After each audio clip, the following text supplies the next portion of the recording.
የመስፍናሪያ የሚባለው ወስላታ ካድሬ ብየዋለሁ። ወስላታ ካድሬ ሰሞኑን 4000 ሰው ያንጫጫለው እያለ ነው። እስኪ እንከታተላለን። ለማንኛውም ቻሌንጅን ሳስብ ነው የካውንተር ፕሮፓጋንዳ የሚለው ግን ያው ወደ በኋላ አካባቢ እናነሳዋለን እንጂ እነዚህ ከየክልሉ የሚመጡ አስፓልት ሁሉ እየጸዳ አልነበረ ምናምን ለነሱ ሌላ ስራ ታስቦላቸዋል አሉ። ወደፊት ወደ በኋላ ቪዲዮዎቹን ያየን እናነሳቸዋለንና ድካም ነው። በጣም በጣም ኃይለኛ ድካም አለባቸው። በጣም ተናግሯል አሉ እኮ ሰሞኑን አግኝተን አላመጣነውም እንጂ ብርሃኑ ጁላ ተናገራሉ። ያልኩትን ቀይ ባህር ትተናል፣ እዚህ ላይቭ ግቡ፣ የት የሚለው በኋላ እናየዋል።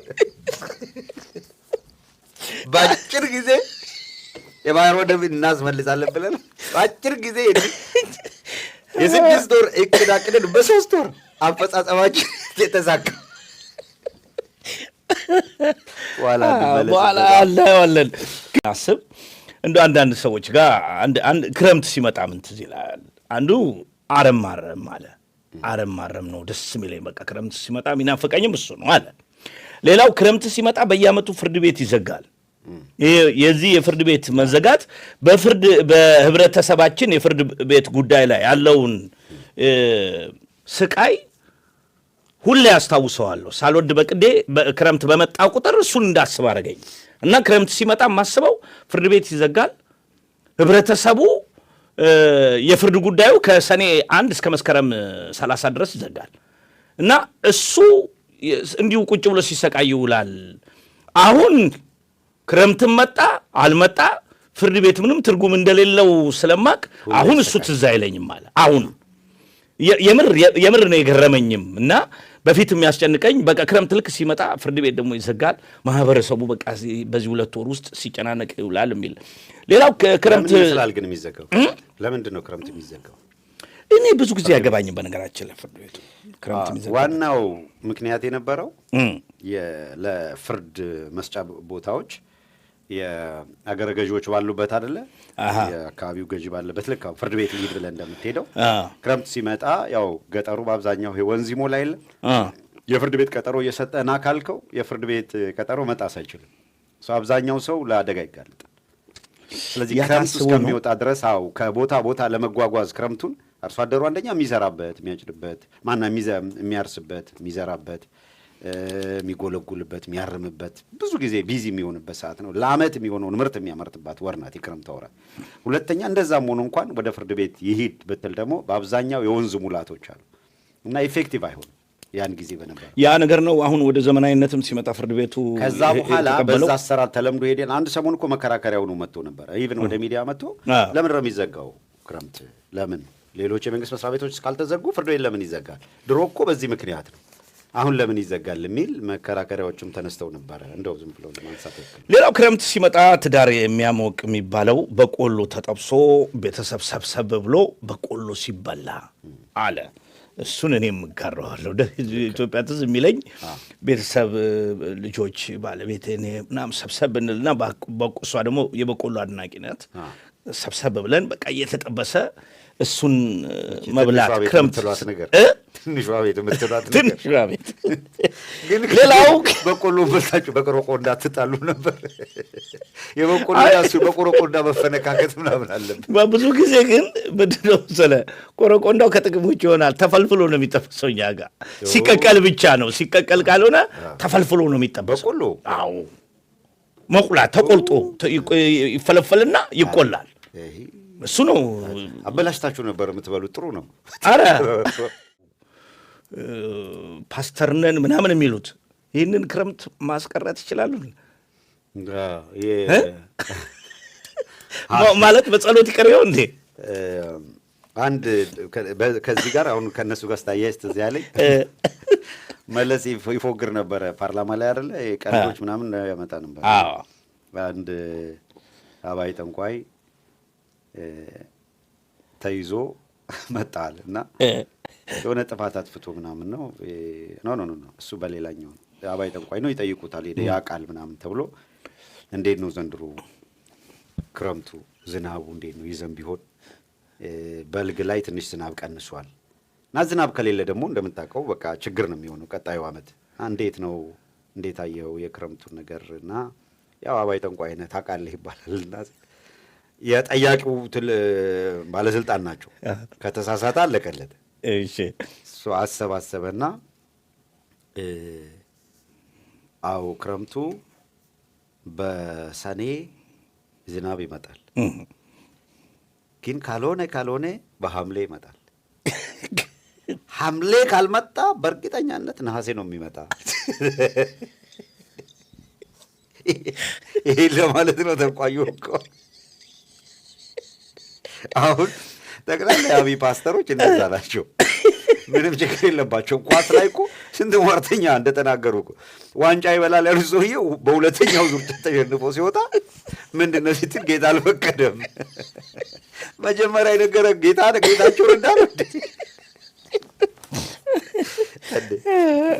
ጠንቋዮችን እንደው አስቀሩ ብትላቸው አንዱ እንዳረዳውም የእውነት እንደው ቢኖር ኖሮ ቪዲዮ እናመጣው ነበረ። ሄደ የእውነት ባህር ጋር ሄዶ እንደ ሙሴ ባህሩ ዱላውን ይዞ ሄደ። ገባ ወደ ማለት እዚህ ድረስ ገባና በዱላው መታው። ምንም ነገር የለም። ሊደግመው ሲል ግልብጥ ብሎ እግሬ አውጭኝ። እዚህ ቀልደኞች አቁሙ እና ተመሳሳይ አይደሉ እንዴ? የኢትዮጵያ ሕዝብ ይህንን እኮ ከረሳ ይገርመኛል። አብይ እኮ እንዲህ አሁን እንደላካቸው ፓስተሮች ምናምን የሆነ ሰዓት ላይ ብድግ ብሎ ሰሞኑን በበጋ ማለት ነው በሚዲያ እኮ ነው በእውነት ሰሞኑን በአንዳንድ ቦታዎች የጣሉት ዝናቦች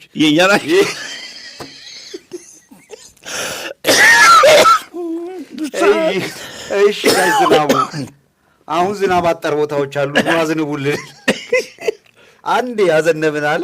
ከዛ በኋላ ድጋሚ ያችን ወሬ አንስቷት አያውቅም።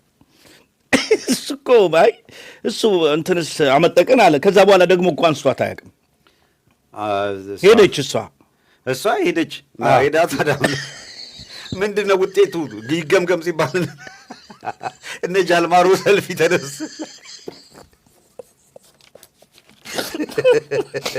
እነ ጃልማሮ ሶስት ፎቶ ለቀቁና ታጣቂዎች ያሉበትን ቦታ አንስታ ላከችልን አልቻለ። በሳምንቱ እነ ጃልማሮ መግለጫ ወጡ። ራሴ ሰልፊ ያነሳሁት ነው ውሸት ነው ሳተላይት አደረች ሰልፊ ያነሳሁት ነው ባለድሬዶቹ። እሺ አሁን ደግሞ እንግባበት እንግዲህ ወደ ጉዳያችን ገባን እኮ እንውጣ በል እንጂ አሁን ይህን ሁላ ደቂቃ ከፈጀ በኋላ አንድ ጊዜ አንዱ ከጀርመን ዝርያ አለን የሚል ነገር አንስቶ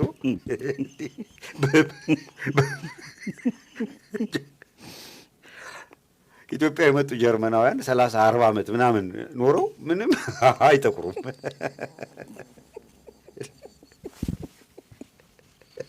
እናንተ ማን አብስሏችሁ ነው እንደተቆራችሁት?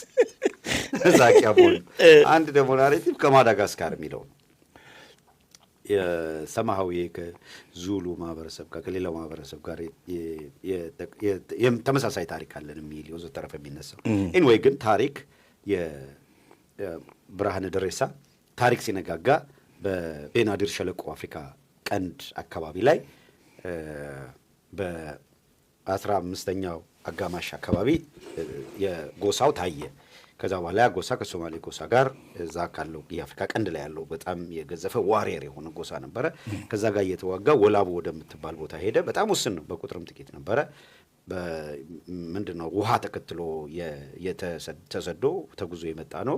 ከዛ በኋላ ወላቡ አካባቢ ላይ ለም መሬት ከዛ ከሶማሌ የጎሳ ግጭትም ሽሽት እና ወላቡ አካባቢ ላይ ተረጋግቶ የተወሰነ ጊዜ ሲሰፍር የሰፋ ከብቶቹም የተመቻቸው እንደዚህ ያለ መጣ ይላል። ከ16ኛ ክፍለ ዘመን የሚጀምር ነው።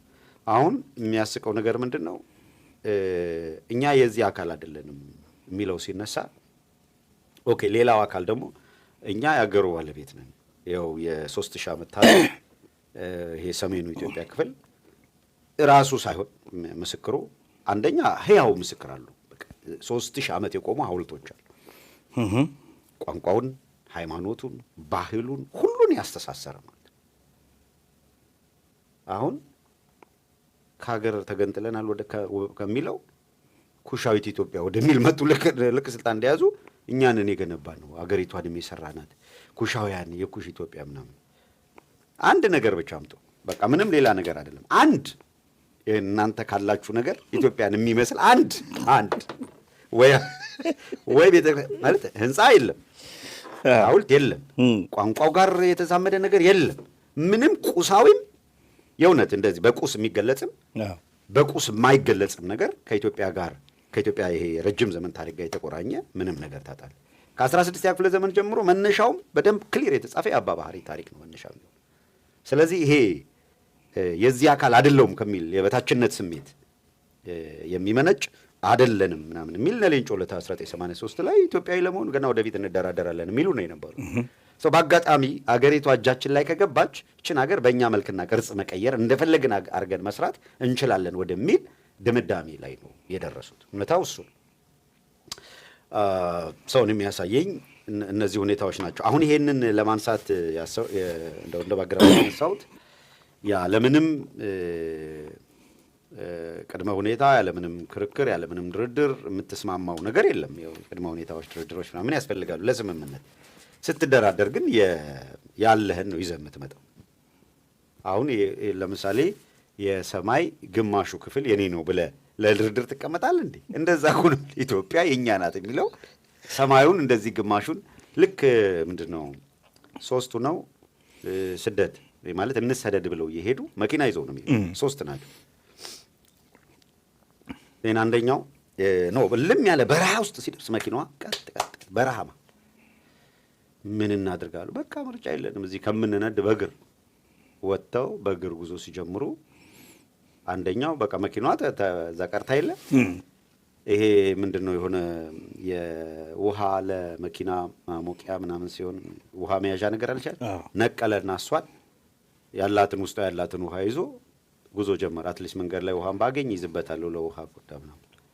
አንደኛው ደግሞ የመኪናውን ክዳን ነቀለና እዚህ ጭንቅላቱ ላይ እንደ ኮፍያ በገመድ አደረገ።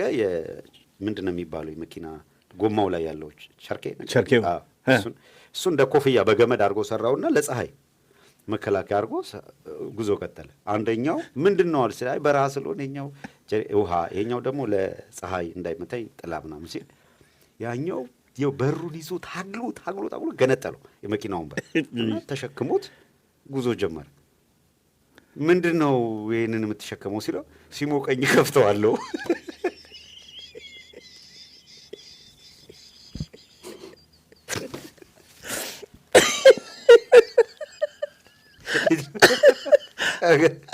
ሀገራችን የገጠማት እንዲህ ያለ በተና ነው። በርገት ላይ ይዞ ሄዶ እልም ያለ በራ አሁን እንደዛ ነው እያደረጉ ያለ ተሸክሞ እየሄዱ ነው። ምንድነው ሲሞቀን እንከፍተዋለን። አይደለም እንደዚህ አይደለም። ሲሞቅ ተሸክሞ አይከፈትም። አገር አስተዳደሩ እንደዛ ነው እየተናገርን ያለን። የለም አገር እንደዚህ አይደለም የሚተዳደረው። ኧረ እባካችሁ ስለ ፈጣሪ በፍጹም እየተወበ አሁን ባለበሩ ነው የገጠመን ማለት ነው። ታዲያ ሲሞቀኝ ከፍተዋለሁ ብሎ ይዞ ሄደው እኮ ነው አዲስ አበባ ከተማን ብድግ ብለው በኮሊደር ልማት የህዝቡን ቤት አፈራርሰው ቆንጆ እናደርገዋለን ምናምን ብለው አፈራረሱ። ተው ኧረ እንደዛ አይደለም። አንደኛ የቀደም ተከተል ሁኔታ አለ። ሁለተኛ ከተማው ይጣል። ምንድነው ህዝቡ ፕራዮሪቲ ቀድሞ የሚገባው ነገር እየተባሉ ነው አይደል? ያላትን ብር እያተሙ አውጥተው አፍስሰው ከተማዋን በመብራት አደረጉት። አዲስ አበባን የሚያክል ከተማ በፍጥነት ወደ ቀይረዋት ቁጭ ብሎ በሁለት በሶስት ይሄ ክረምት ምን ይዞብን እንደሚመጣ ፈጣሪ ወቀው። አንድ ይሄ ክረምት የምር ገመናቸውን ግልጥልጥ አድርጎ ያሳየ ይሄ የወንዝ ልማት የኮሪደር ልማት ምናምን ብለው የገቡበት ነገር በፊት ሲሰራ ቢያንስ ሲዌሬጅ የሚባል የውሃ መተላለፊያ የብዛም ይነስም መጠኑ ካልሆነ በቀር ከተማ ውስጥ የቱቦዎች አሉ እንዳይደፈኑ ነው መሰራት የነበረበት እንጂ ሲወሬጅ ሲስተሙ አለ። እነዛ የተሰራ ያንን ሲወሬጅ ሲስተም ወይ እሱን ሳይከተሉ አፈራርስ ወይ አዲስ የሲወሬጅ የውሃ መውረጃ ነገር ሳይሰሩ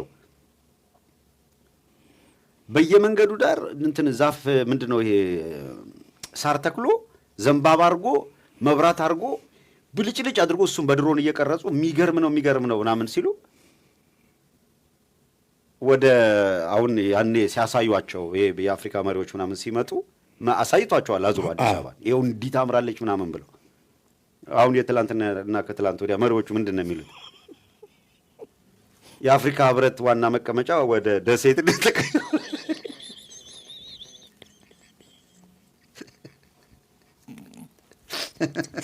ከዛ የኦህዴድ ብልጽግናዎች ሆን ብለን ነው የእድገታችን አንዱ ማሳያ ነው ይለዋል። ምን ችግር አለባቸው?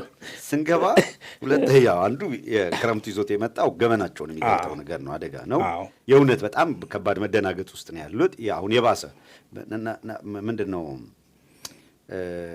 ሰኔ ክረምት ነው፣ ሐምሌ መረር ያለው ያኛው ነሐሴ ደግሞ በጣም ጫን ብሎ ይመጣል። አሁን ገና ሐምሌ መግቢያ ላይ ጾሙ ሳይፈታ ሰውን ወደ ዋና አስገቡት። ሐምሌ አጋማሽ በኋላ ወደ ነሐሴ ሲኬድ ምናምን ምን ሊሆን ምንድን ነው የሚሆኑ? አሁን አገሪቷ ባላት በጀት ብዙ ጀልባ ገዝታ ለአዲስ አበባ ነዋሪ ካላደለች አውቶቡሶቹ ግማሽ ላይ ደርሰው ዋና ማይችል በቃ መከራውን ሊያይ ነው። ሜስ እየፈጠሩ ነው። ሁለተኛው ግን በጣም ሲሪየሱ ጉዳይ ይሄም ሲሪየስ ጉዳይ ነው። ግን ሁለተኛው አድማጮች እንደምትረዱት የውዶክ በእግረ መንገድ እንደዚሁ በእግረ መንገድ እንደሚነሳ ወሬ ቀለል አድርገን የምናነሳው ነገርየው ግን ሲሪየስ አይደለም ማለት አይደለም። ፎርማቱ ይሄ ነው። ሁለተኛው የጦርነት ስጋት አለ። በዚህ ክረምት ስንገባ በቴዲ አፍሮ ዘፈንም ነው የጀመርነው። የምንድነው የክረምት ምን ነበረ? አንድ ሰማይ ዳመነ አጉረመረመ ሊጥል ነው መሰለኝ ዝናቡ ይላል። ልንገረውን ቢጨምርበት ጥሩ ነበረ። ሌላ ጣጣ ውስጥ ይገባል እሱ።